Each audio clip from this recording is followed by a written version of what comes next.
Okay, this is my August garden tour.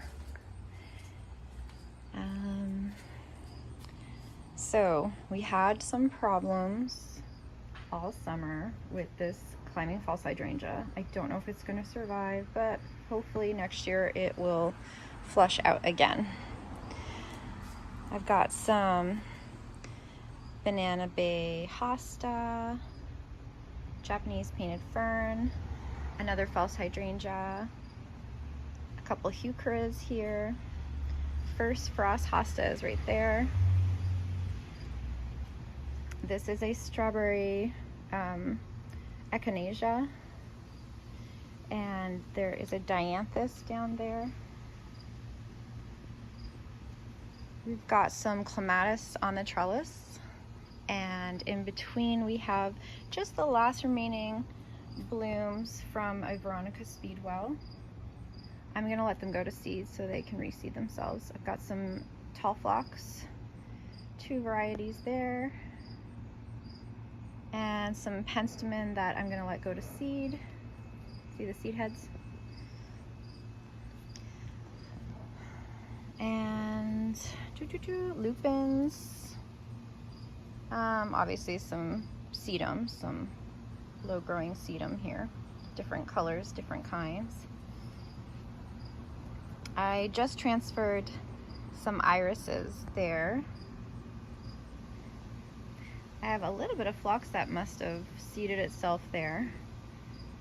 And around the hibiscus, I still have the a salvia. But once the hibiscus comes in bloom, it takes over and the salvia just goes, gets cut off.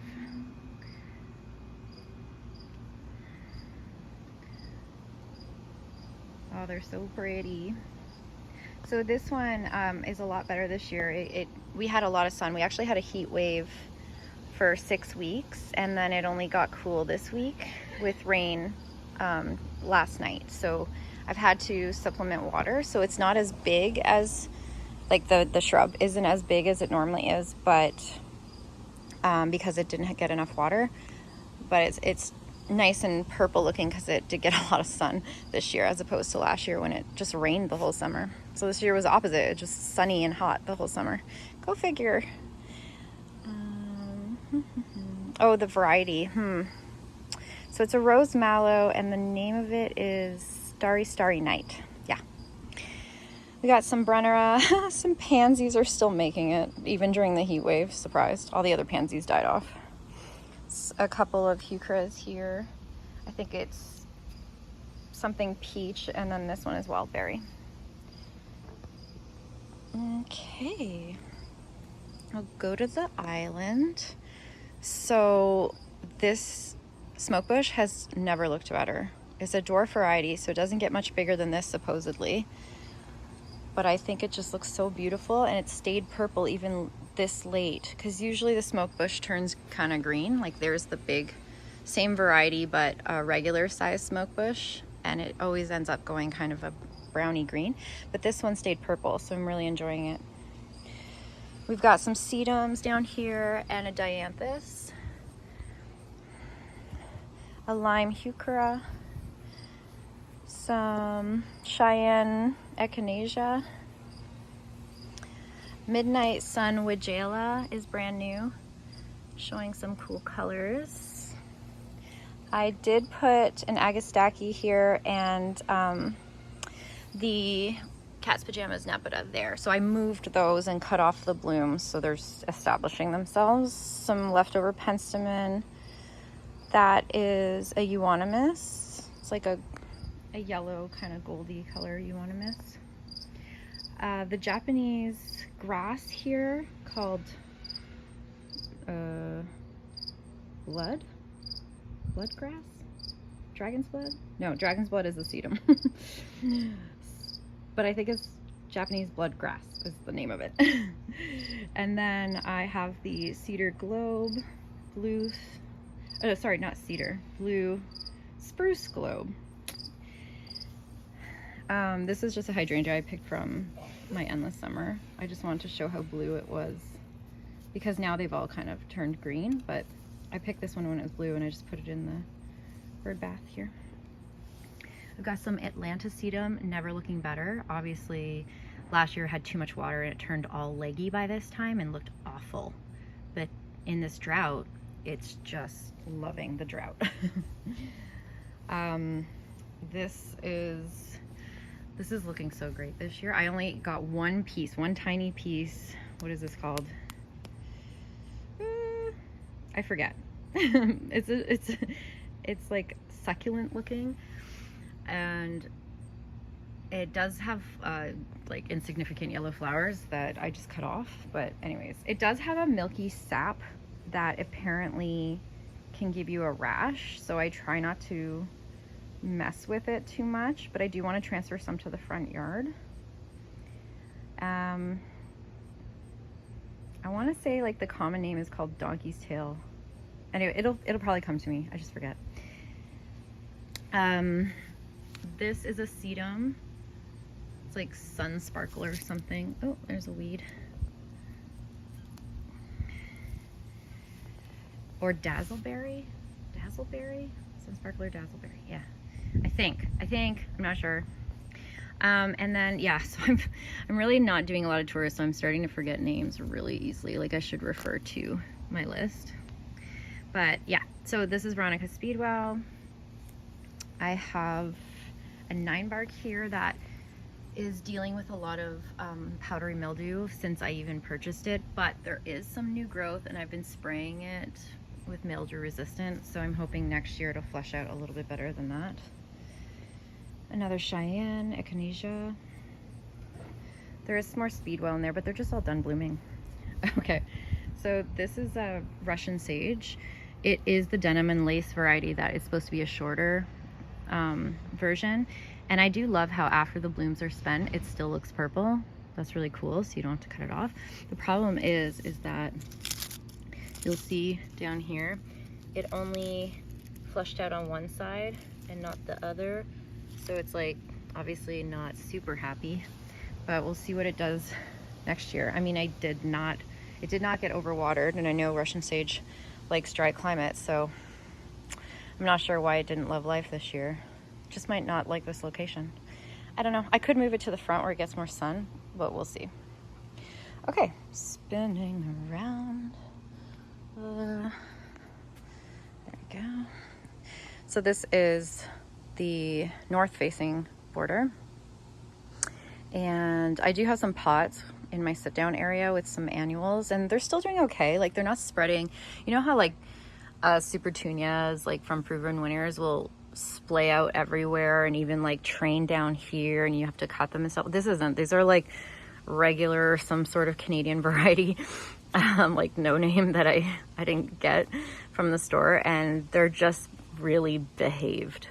Like they didn't even trail inside at all, which I would have liked a little bit better, but from far it's fine. I haven't had to cut them. I haven't had to deadhead.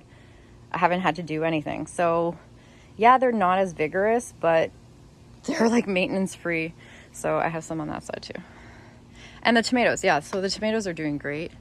The problem with this year's tomatoes in my climate in Ontario is that it's been such a hot, dry summer that they are not turning red. So they're not ripening fast this year for us. We've been having trouble with that. Like everyone has had trouble with that. So it is what it is.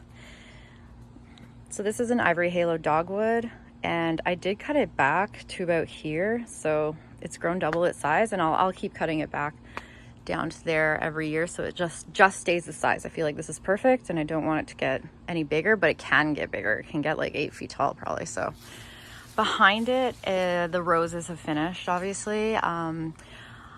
In previous videos, I did show you how the rabbits had eaten the canes at the very bottom, and they damaged so many I had to cut them out and do a whole refiguration. Well, they did bloom on some of the damaged canes, but I went in and after the blooms, I got rid of all of the rest of the damaged canes, and these are all fresh canes that are newly grown this year. And I've just put them up straight. Like in the springtime, I did do the zigzag thing, but I didn't find that it significantly improved how many blooms there were. So I'm not sure if that theory was I know it's like accurate because that's what, you know, online all the rose professionals tell you to do that, to zigzag it like that. But I think because of the damage, maybe it didn't work out, and it was kind of a struggle to force the canes into that swooping method. And since I don't see them because of the dogwood, I might as well just have them at the top anyway. Like, unless I'm moving this rose, I might as well just keep the shoots straight up so that all the flowers are just at the top next year. And that's fine. I don't need flowers at the bottom where I can't see them, you know? So I think I'll just leave it. Okay, we've got a Carl Sedum. Oh, a couple eucharas. I know they're spindly, but when I don't have a lot of foliage on the dogwood, it's nice to see something underneath it. So I put some just like divided up little pups here of red and chartreuse. So hopefully they'll fill in, you know, by next year. That will look kind of like a ground cover. So anytime I split a heuchera, I'll just like pop it somewhere so I get more ground cover and more ground cover. I took a piece of the Cheyenne from last year and put it here, and it really multiplied very well. So I highly recommend this variety of Echinacea because I only took like a tiny, tiny, tiny little piece of the here and I put it there. And it's like, whoa, it just, I don't know, grew so fast. And I did the same thing with this phlox, but it's only tiny. It's like 2 stems. So this did better. Here is my ginger wine 9-bark. Oh, the other 9-bark, the one that's really full of powdery mildew on this side, is called a Little Angel, and it's not a Proven Winners. This one is a Proven Winners, and it doesn't get mildew. So that matters. I put some more phlox like dotted at the back here. And you'll kind of, like, they're just small little things, so they'll beef up next year. I'm really working on some ground cover here, and hopefully things will spread. Like, there's some cat's pajamas. I bought a new plant here, and I've been deadheading it so that I don't want it to go to seed. I just want it to get bigger. So, and yeah, it's a blanket flower. And here I've got my Brunnera, just like I did on the other side. Okay, this is leaning, and I have it. Yeah, I don't know how this grass is gonna do. Okay, yeah, it's a blue tall grass. It's not actually, I don't think it's supposed to be this tall. It really is stretching for light, I think, because this is a partial shade garden. Like, all of my backyard is partial shade, partial sun rather. And we'll see how it beefs up and if it can hold on its own. But at least I have the trellis at the back that can help support it. Underneath here is some clematis and some Lamian ground cover. There's like a bunch over there too. I'll try to spread that out. I did get some penstem in here. It's like a new variety, so it's brand new, but I noticed that it's spreading really well since I planted it in July or June, end of June, I think. And so hopefully that fills the space. And then penstemon, usually if they grow tall, and then I can, once I cut them back, it's like the foliage is actually kind of nice. Like, it's like this one. Yeah. I've got some orange echinacea there.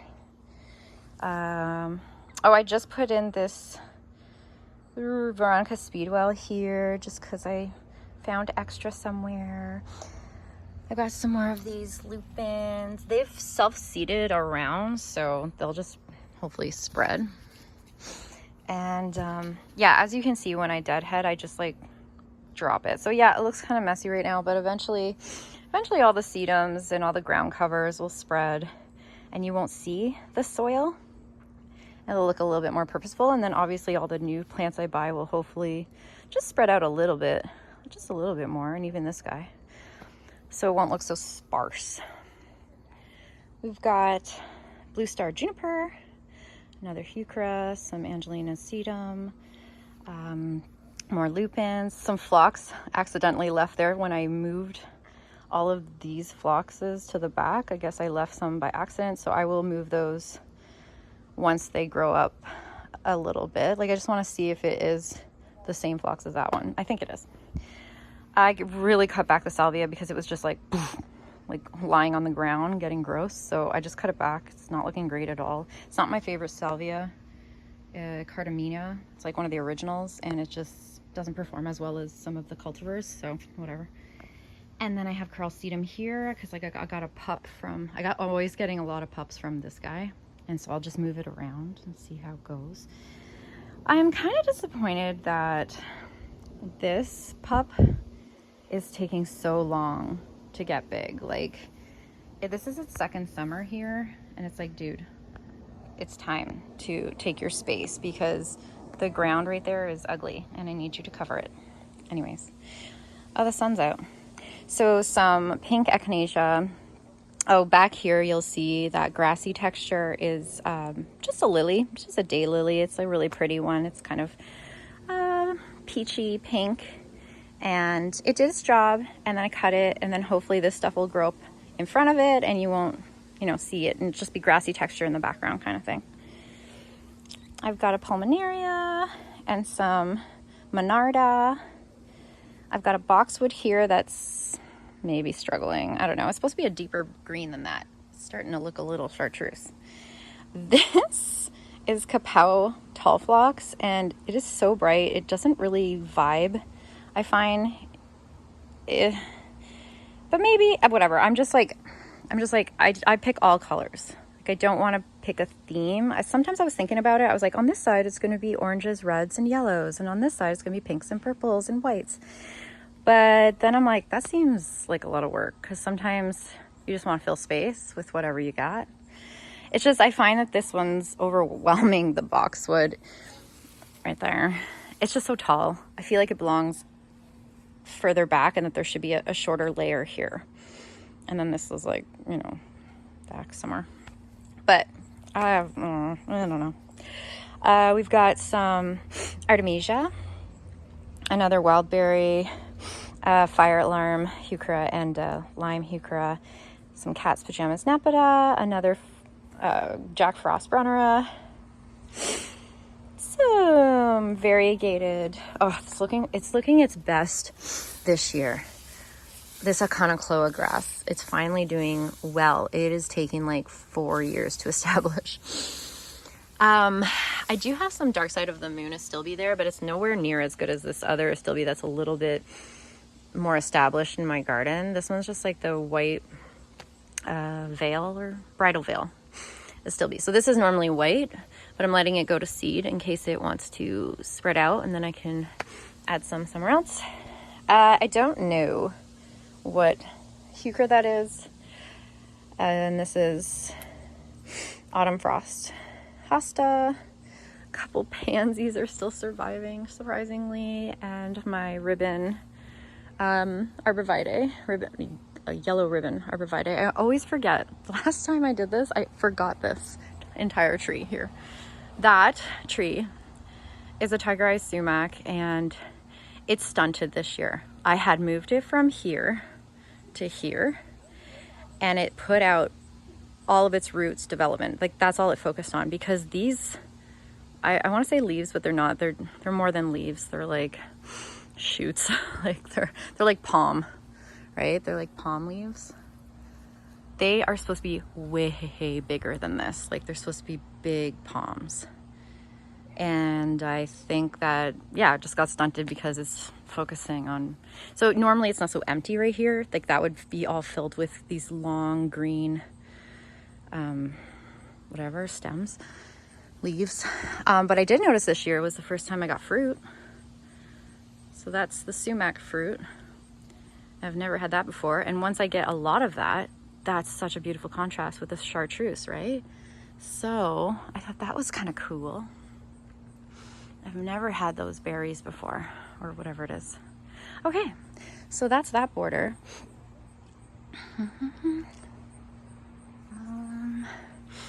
Let's go to the east-facing border, right around here. Okay, so we've had a situation. I was not watering this area enough for the hydrangeas to be happy.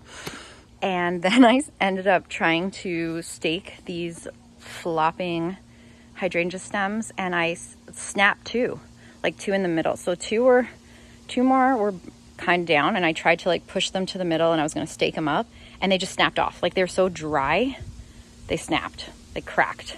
So I lost 2 like really badly, and I don't know why they're growing. I do know why they're growing like this. They're growing like this because this is a very shaded area. It's too shaded for our climate, which is on the colder side. And I know that hydrangeas in the States, in the South, if you're watching, yes, you're supposed to put them in shade or like partial shade. But here in Canada, they need full sun because that's how they grow straight up and not so leggy. Like this is reaching for the sun and like this way, because the sun is only, you know, this way, this direction. So this is what I get. I have been, just started last year, decided to trim them 3 nodes and then cut. So I see 3 nodes on the stem and then I'll cut it. And then this is same thing. I won't keep this huge branch, right? I'll trim it. Normally you trim a third down from the branch or a third from the entire shrub, but here I can't. I don't think I can do that. So I'm gonna go 1, 2, 3 and then cut.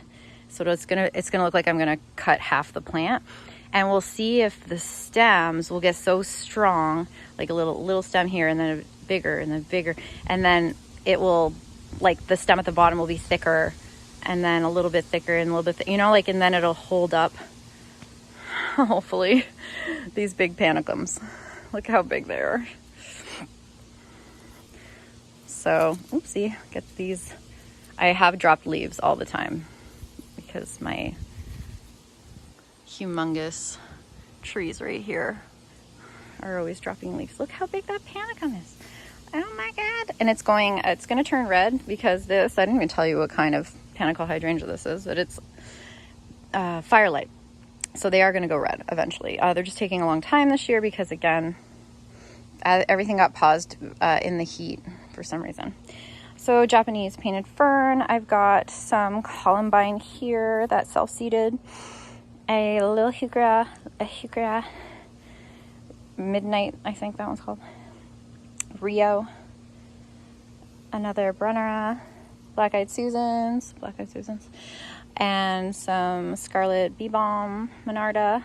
Oh yeah, the other thing that I didn't water was, look what happened to all of my ostrich fern. That's never happened before. I also think the ostrich fern is competing too much with the hydrangea, so I have to like pick one, you know? So I'm gonna move the ostrich fern. I'm gonna put them in a pot to save them in case this doesn't work out next year either. I mean,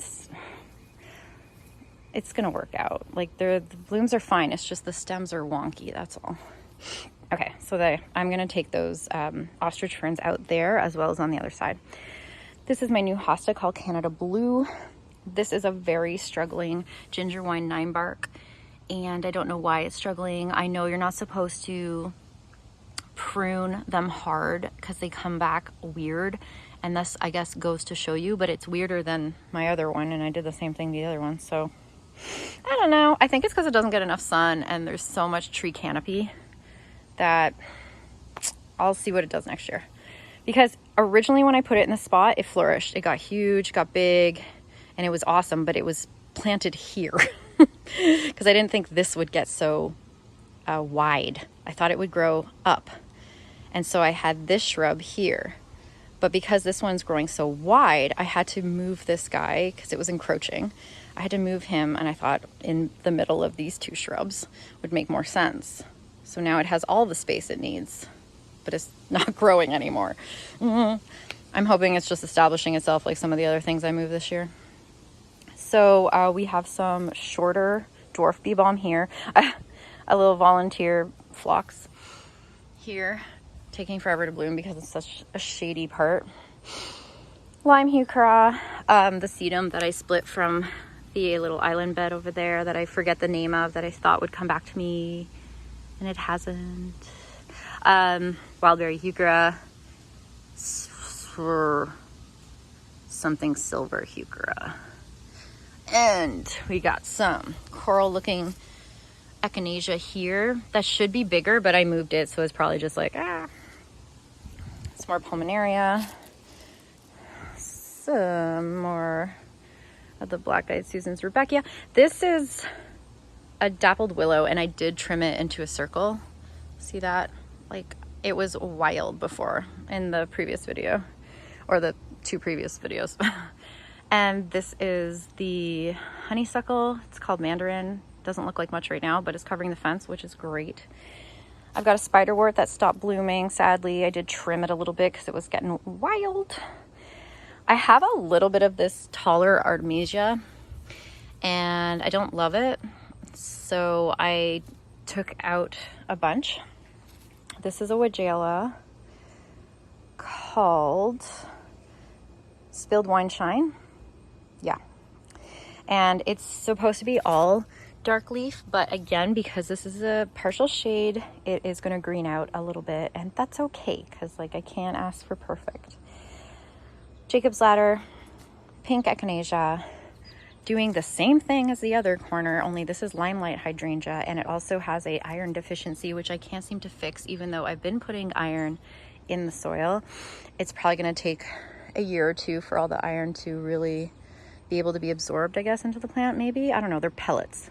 Okay, the sulfur I'm putting down to acidify the soil, it's just, it hasn't, I mean, I started doing it last year, but maybe it takes 3 years.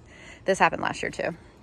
Anyways, it doesn't affect the panicum clearly, but it's making it look real weird and veiny.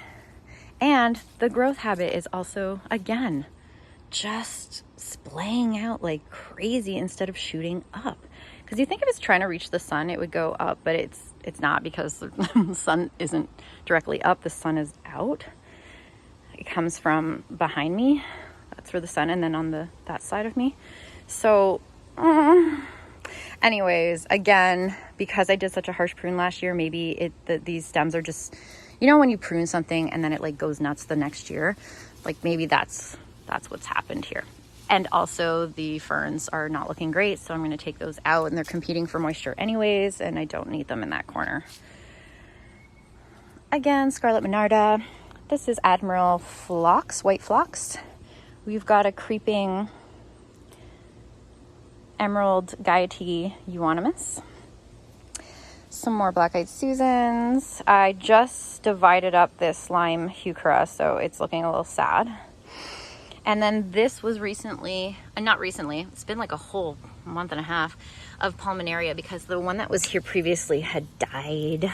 So I don't know if it's the spot or it was because that Pulmonaria just wasn't, it was really old, and honestly it was never doing well since I bought it. So this is the one that's really like on, oh, you can't see from here, but on the other side it's like really big, and I took a pup from it, so hopefully this will spread out and take up all this space here. And then I just bought this, and it's Bleeding Heart, and it had really, really vibrant red flowers, and I'm hoping it also gets a lot bigger and fills this empty spot. All right, smoke bush. So this smoke bush, I allowed it to flower this year. I just want to see what that would look like, and yeah, it did. It smoked, and it was pretty, but because you have to leave it for it to, because it flowers on old wood, it grew, it's too big, it's too much. And then these got all spindly, and then you can see all the gross branches inside, and I was like, hey, I don't love this. I just wanted to have, you know, a 5 to 6 foot shrub like this, just the fence size. I didn't want it to go past that, so I cut off a bunch of leaves right here and branches just to open it up, because under here was a bunch of, you'll see it in my tour from the previous video, but there's a bunch of Artemisia that was just, it was so gross. It was like lying flat and then popping up all the way up here and just being like dead looking and then popping up. And it was like, again, it was looking for the sun, right? So Artemisia under here was not working. It just got leggy and gross. So I took it all out, and that's when I noticed that these are like trunks. And I was like, okay, I'll cut it back down to like 3 feet or 2 feet high, and then it'll be, you know, a normal 5 foot shrub again. And I'll forfeit the blooms so that I keep this shrub in check, so it doesn't get so, you know, tree-like. But I don't even know how I'm gonna cut that. I'm gonna have to borrow loppers from someone. Yeah, and again, with smoke bush, you can cut it right down to the ground and it'll just flush back out like nothing happened. So it's not a big deal. I'm not scared to do it. I just need the right tool to get it done. And, you know, I experienced having blooms and they're pretty cool, but not worth how big I have to keep it. It's just not worth it for me. Yeah, anyways, so once I took out all the Artemisia, I was like, ew, it's empty. So I put a hosta there.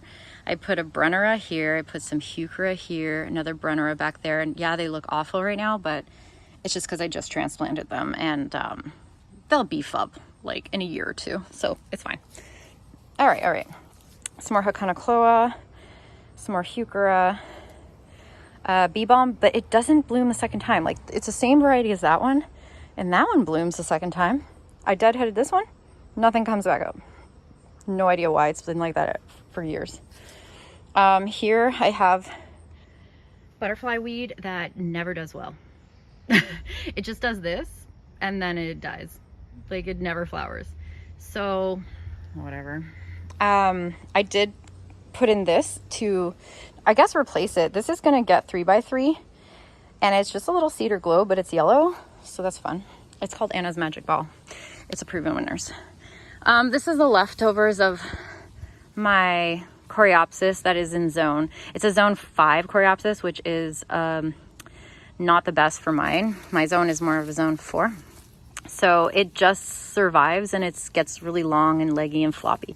But it flops over this lovely viola, and so it's okay. Like, it's fine. It fills the space. Oh yeah, this is my new Proven Winners I Spy Heuchera, and I love it. I just love it. I do have a peony right here, and behind there I put some phlox because, remember, well, I don't know if you follow me, but originally my idea was to have all delphiniums all the way across here. But then delphiniums only last 2 years. I didn't know they were short-lived perennial. So now I've been struggling, like, well, what do I put back there? Because I had at one point also clematis, but it didn't do that well. So I moved it, and then I was like, maybe I can buy delphiniums every second year and put those in, but that's annoying. So I'm just hoping that this phlox gets a little bit taller, and then I have things this high. And I don't know. And then I'm letting the delphiniums self-seed, because you can hope and pray that they self-seed and they'll come up, and then you don't have to buy some more, but it's very unlikely. In my space anyways, it seems, but whatever. So the Endless Summer Hydrangea did really well. It had a great flush. It had blooms all over it because I had protected it over the winter properly. But then the blooms ended up, you know, they ended up finishing, which is still really pretty, and you can keep it. But I noticed a lot of new growth and new buds, so I wanted all the energy to go into that. So I decided to cut off a bunch and to allow the new growth to come up. And then once this is done in November, I just bring the stems all the way down to the ground. I pin them down with rocks or landscape staples, and then I cover them with leaves, and then I cover them again with burlap, and I keep it like that until the end of May, like the very end of May, like maybe June 1st actually, because our last frost can be June 1st. That's how crazy it is. Like, our weather is so extreme. A couple of Heucheras, a new Artemisia that I actually trimmed down because it was getting too tall, and I just like it as a ground cover. I just put this in. It is beautiful. It's just like the strawberry one, but it's not strawberry. It's called something else, and I totally forget what it's called. Hey, this one's called Pumpkin Pie, Echinacea. So Pumpkin Pie, I remembered that name, and I was like, ooh, it looks kind of like the rainbow one, and I just don't remember the name of this one. I'm sorry. Maybe it's like cerise. I don't know. So originally there was tall phlox here, but it was like way too tall.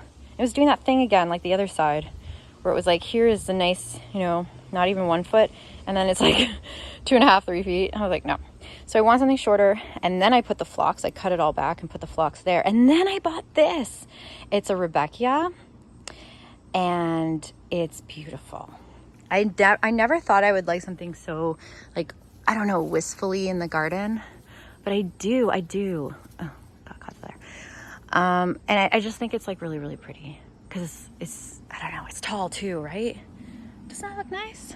And again, I know the color scheme's like a little off, like that and this and that and this is like, like it hurts. Like, I know there's like some color people out there who are like, that is clashing. But if you take a step back and you just look at like the whole picture, you just see color. You know, you just see color. And that's the point, right?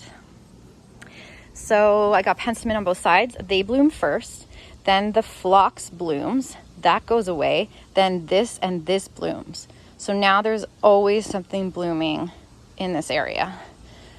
All right, so I've got some Veronica Speedwell here. And this is Incredible Hydrangea. It's huge. This was white once upon a time, but then they just turn green when they're done, and then the new growth is white again. And the bees love it. But look at, again, what's with my hydrangeas this year? The growth habits are so weird. At least this one's a little bit more upright. But like, what is the center? Anyways, weird. Oh, it does have a bloom. My spiderwort. This one is salmon.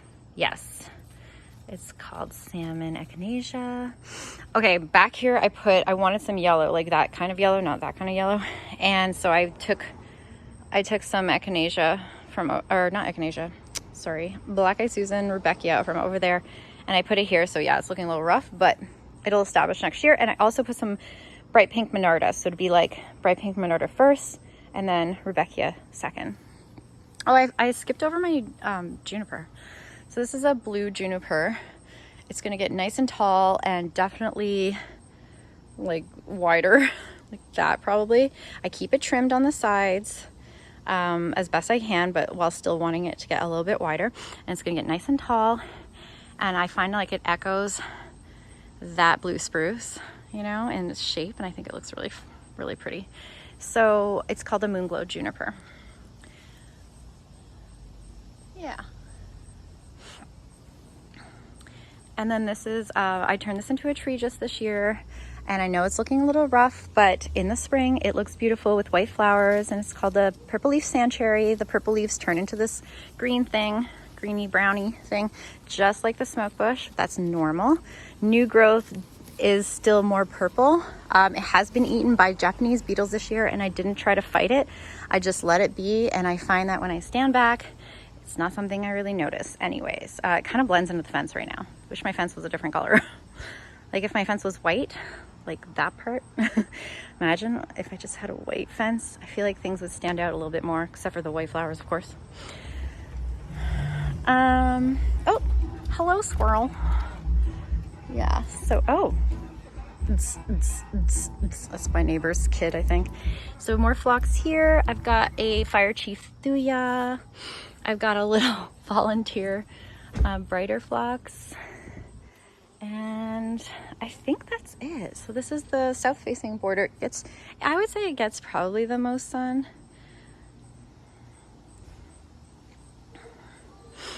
Yeah.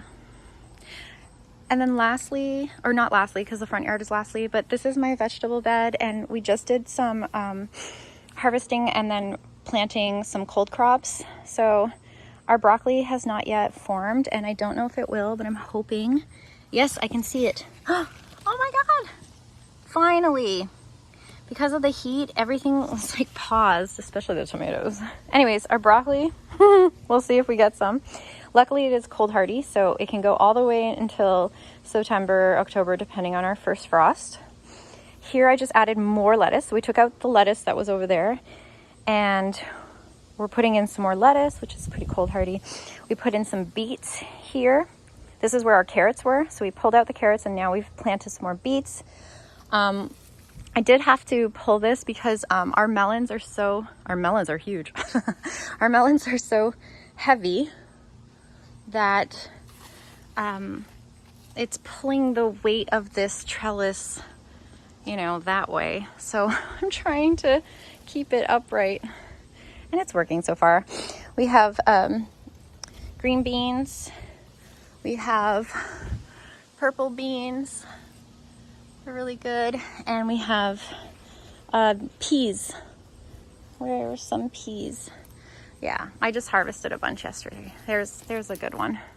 So you just pop that open. Oh, my nail, I have really long nails. And then you eat those. But I smash them with my nails because I'm using one hand. There you go, and they're really sweet and yummy. yeah, so the melons are honeydew. Maybe there's a baby one. It's furry. And some, I noticed there is one on the ground.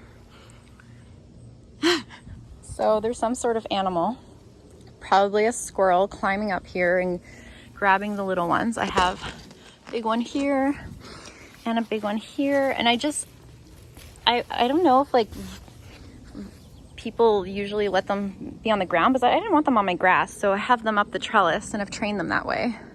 But then I was worried like they're gonna fall off with the pressure. So I put these, I happen to have these like handkerchiefs, and I'm just using them to hold up. I think this one's done, but it has to be like more yellow. It's supposed to be fully yellow and not green. So we'll see. I just noticed a mess down here. I finally put in a bird feeder, and somebody, probably a squirrel, went nuts in the last hour or two and dropped all the bird seed. Yay. So that's gonna happen. I bought another one over there, and it's squirrel proof apparently. Like when they land on it, it drops and they can't eat anything from it. But this one is not squirrel proof. And also I saw some hummingbird, and so I bought a hummingbird feeder too. Yay. Okay, sorry. Back to the garden. Oh, this is fennel, tomato, and this is pepper, green pepper. This is where we had lettuce, and now we've just put carrots. So carrots will grow there. On this side we have tomatoes, some basil, some strawberries that all of the animals are eating before they have time to ripen. So now we know that we have to cover this. Like, we'll put the tomato somewhere else, and we'll put all the things that need covering on here, and then I will put the top back on. Yeah, so I haven't been using the top since the cucumbers and tomatoes have grown so big.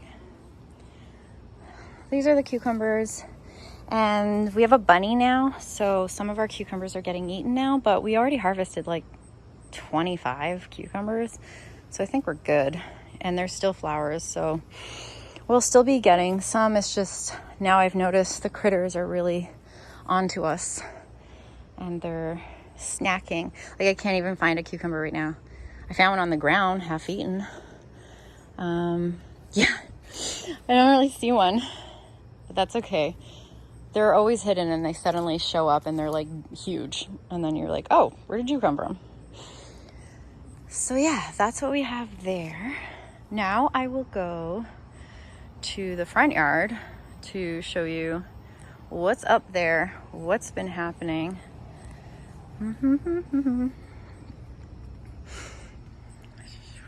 Yeah, so we did a lot of trimming of the tomato plants and the cucumber plants to air it out and give it more space. So I've just like, and a lot of weeding. Oh my God, I've had so much weeding. Okay. All right, so I'm gonna come around this way. So you're gonna see the front. The hydrangeas are beautiful and tall and strong. See, this is the same as the one in that corner, and yet these are perfect. They're perfect.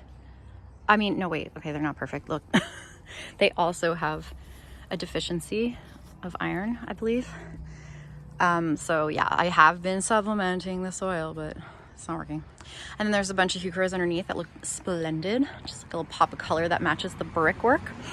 Up here, it was okay. It's just the begonias didn't work out.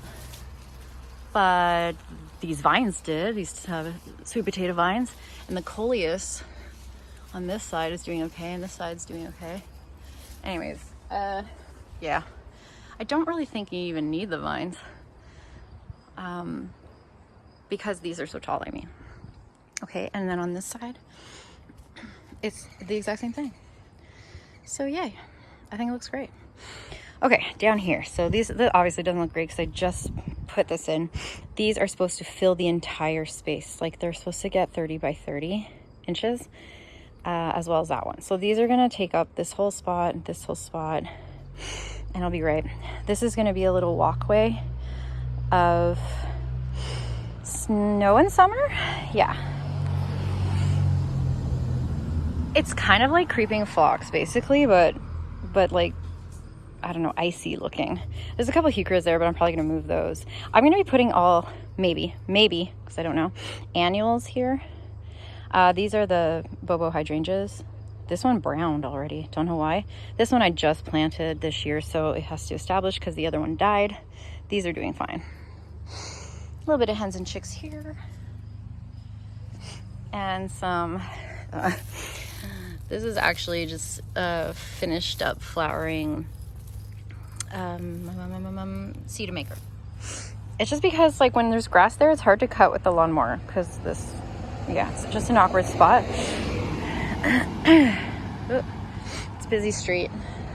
All right, so the newly planted, yeah, so here, sorry, annuals. So imagine I put like Super Tunia, Vista, something corally, and just like go to town, and then this will be like a carpet of annuals. Like that could work because I really don't know what I want to do here. Like this seems so, you know, formal line, and then like, okay, what have we here? Like sedums. Like this is a sunny spot, and that's more of like partial. I don't know, I'm just gonna putter around with this. I don't have a plan for this one, so if I still don't have a plan by spring, I'm just gonna cover it with annuals that, you know, get a lot of bang for their buck. In this like almost kidney front bed, I think I have placed everything exactly the way I want. You can't see the dark purple 9-bark here, but there is one. That is why I've put some of this lamian around it, because hopefully the lamian will go around it and then it makes it pop until it gets so big that it's 6 by 6, 6 foot by 6 foot. So this is supposed to be, you know, woo, like huge. And then I have just a bunch of euchera here for the orange. So you want orange, blue, purple, yellow, blue, green, you know, like all the colors. And this is foliage colors. There are no flowers, but you want it to be colorful, right? So that you don't have to rely on flowers. I can put flowers in later.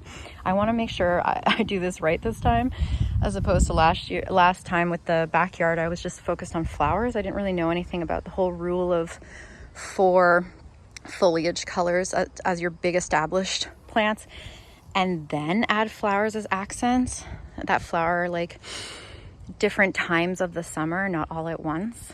Yeah, so now I'm planning properly, and I'm going to be patient. I'm going to let these grow. So this is going to grow nice and big.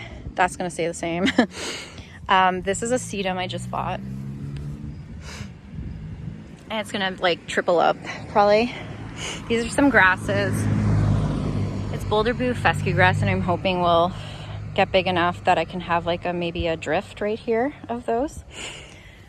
I put in some creeping phlox as ground cover that will hopefully spread all around, because again, this is going to be 6 foot. 6 foot. That's going to take up all that space. So like, if this takes up all that space, and it's just only a little tiny spot, you know, for ground cover, really. I have more sedums here that you can barely see because again, they're so dark. But remember, if the ground cover is green or blue, I have some blue sedum, then this dark purple will pop. There's only one problem here. This ground cover, it didn't, I don't think it took, so I might have to bring in some more from the backyard. That's my false cypress, some more phlox, some Angelina teacup sedum, 2 grass, ornamental grasses, and yeah. So I'm hoping that this will double for next year, triple for the following year, and so on. I think it definitely gets more sun than the backyard from this side here. That's partial, and this is like 6 hours. Yeah. Okay, that was basically it. Hope you enjoyed the tour, and also this is for myself for next year when I'm like, wait, where did I put everything? I always look back. I do. I like, even this morning I was looking back at stuff from 2 years ago to be like, wait, did I have that there and that's why it's showing up right now? And it's really actually helpful, but also it's great that I'm getting a lot of subscribers, a lot of people watching the show. I mean, the show, you know what I mean? That's kind of fun. I watch a lot of gardening channels. It's like what I do right before I go to sleep. Like, I'm just, you know, watching all these people run around their garden, mostly in the kind of the same zone as I have too, so that I can get really cool ideas. So hopefully I've been giving you guys ideas, whoever's watching, or just if you're family, hi. I'm not really on social media anymore, so this is my only social media. And so thanks for coming along with me and looking at all the fun stuff in the garden. And yeah, thanks a bunch. And I'll see you next month when I give the September tour, or maybe sooner if I feel motivated to move a bunch of stuff around. Hopefully I don't. I feel like everything is in a good spot, but I say that every time, and every time I'm like, ooh, I should move this here because it's taller, and then this will go there because there's more sun, and blue, blue, blue. There's always opportunity to move things and make things better. All right, enjoy your gardens.